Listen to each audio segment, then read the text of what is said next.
तर राम मित्रांनो, आजच्या डेली ब्लॉगची सुरुवात झाली. आपली डायरेक्ट भेळ बनवणार. बाकीचे काही व्हिडिओ काढताच नाही आले, कारण आज ध्यान बी नाही राहिलो होतं, एक तर कामात नाही झालं, त्याच्यामुळे व्हिडिओ काढायला ध्यानच नाही राहिलं. लगेच आपलं दुकान उघडून घेतलं, आला ते दोन्ही लेकराला घेऊन, आणि सोबत प्रतिक्रिया आला होता. आपले गुरु आले होते अजिंक्यदा, यायला पाणीपुरी दिली फटक्कन, मग आणि लेकराला दिली. त्याच्या तुम्हाला वाटत असेल मी गॅप कोण मारू लागलो ब्लॉग टाकाले, त्याचं कारण असं आहे की ते रेकॉर्डिंग करते प्रॉब्लेम. एडिट करून ठेवतो पूर्ण ब्लॉग, रेकॉर्डिंग पाहिजे करायची. मी टाइम मध्ये रेकॉर्ड करायला त्यातले आपला मोबाईल लय हँग मारू लागला सध्या, कारण त्याला आता लय काम झालं निवडते ना, तेवढं इतकेच काही त्याला काम नव्हतं, त्याच्यामुळे बरोबर झालं. आपलं तो विकता दोन लेकर त्याला आला पाणीपुरी घेऊन, त्याला पाणीपुरी खायला चालते. त्याला म्हटलं हाय कर बाबू,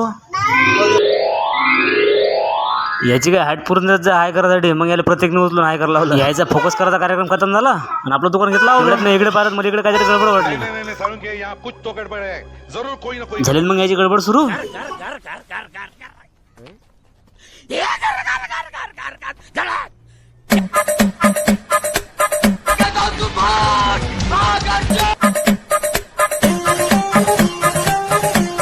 शेवटी बिचारे बारकुदा थकला, पण त्याच्या हाती काही ते लागलं नाही. मला काय आले का माणूस आहे म्हणून, एवढं पोहून काय फायदा झाला म्हटलं तुझ्या. नाही म्हणे बाबा, एवढं पोर आलं म्हणे, हातीच नाही लागू राहिलं म्हणजे. तेवढं ते कुणाला पाहणं का आवाज येत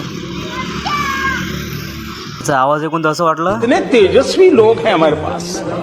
ब्लॉग जर आवडला तर लाईक शेअर सबस्क्राईब करून घ्या, म्हणजे फॉलो करून घ्या.